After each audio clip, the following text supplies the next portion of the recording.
কথাই বলে আল্লাহ ছাড় দেয় কিন্তু ছেড়ে দেয় না। প্রত্যেকটা ধর্মে একতা, ঐকতা, ভালোবাসা, মিলন বন্ধনের কথা লেখা আছে। নারায়ে তাকবীর, নারায়ে তাকবীর, নারায়ে তাকবীর।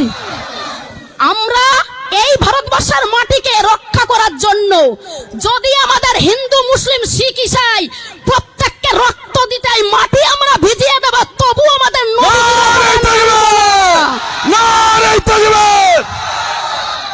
তবু আমাদের নবীজির অপমান মানব না। কারণ আমাদের বিশ্ব নবী হযরত মুহাম্মদ জি হচ্ছেন একজন শান্তির দূত, যিনি বলেছেন তোমার বাড়ির পাশে যদি কেউ যদি অনাহারে দিন কাটে, যদি তারা দুঃখে দারিদ্রতে থাকে, যদি তারা কষ্টে থাকে, তাদেরকে তোমার থেকে একটু খাবার তাদেরকে দাও।